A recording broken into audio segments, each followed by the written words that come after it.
Oh. Hey, good morning. My name is Scott McLuhan, and I'm Chuck Connors. Chuck Connors, and we are on staff at Youth for Christ, and we just wanted to be able to share with you a quick word about this initiative that you have agreed to be a part of as a YFC champion. I know that many of you are starting to make some initial phone calls to friends about the Ministry Center initiative, and we just wanted to give you a few insights on some ideas on best ways to do that. Before we do that, I wanted to give you an update.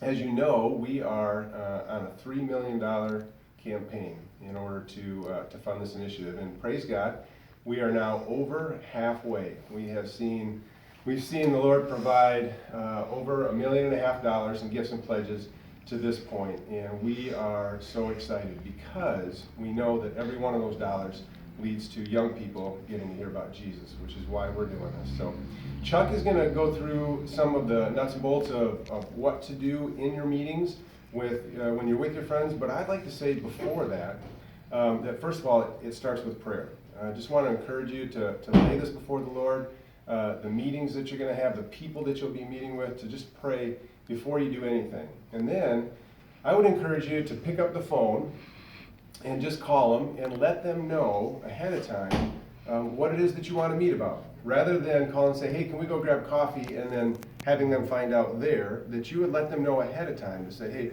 there's this initiative that YFC's got going, I'm really excited about it, and I'd love to share it with you. Can we grab coffee and talk about it? That way, they know what the meeting's going to be about. And then when you get there, what should they talk about? Well, when you show up, what I say is make it as natural as possible. I mean, these are connections and relationships with people that we already have. So we're talking about, hey, how's your family? And, how's your marriage? And how's life in general? And you'd be surprised because God might even give you a chance to do some ministering right then just because of what's going on in people's life. It happens a lot. But this is not a high-pressure deal. Okay, let them know why you're excited. Just let them know why you're excited about this project. There's a lot to be excited about. God is going to use this ministry center to impact thousands and thousands of lives for years to come. In fact, I've been telling people this is going to set us up for the next 75 years of ministry, right? And so just be natural in your conversation.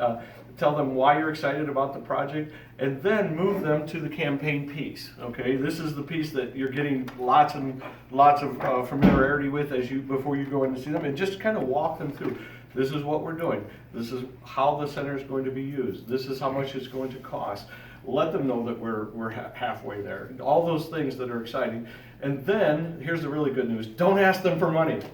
Right? Don't ask them for money. Ask them to what? To pray. That's right. All we're going to do is ask them to pray, because that's exactly what you have done as you've considered your pledge to this campaign, and now we're asking them to do the exact same thing.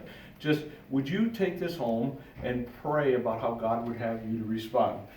When I say this, I'm referring to the pledge card, and encourage them to do this over, what could you possibly consider doing over the next 3 years? And then all they have to do is put it in the envelope and mail it in. So it's a very simple process. The ask part of this is only like a small little sliver of your whole conversation. Yeah. Right? Yeah. And you've got some thank you cards as well, so that when you're done with that meeting the next day or sometime in the next week, you can shoot them a thank you note and just ask them to continue to pray for what God's doing in this initiative. Listen, the east side is where the Lord is sending us. And if you were to talk to most community leaders, they would refer to the east side as underserved, as neglected even. And there are thousands of young people that live in that neighborhood that are worth this investment, that have incredible potential for the kingdom. For 75 years, the Lord has used Youth for Christ to impact young lives.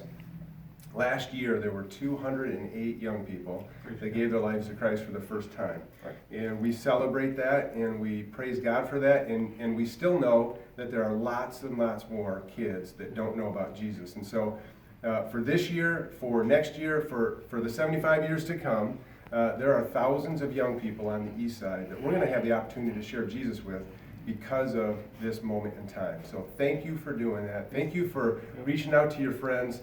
And just know that we're praying for you as you reach out. Thanks.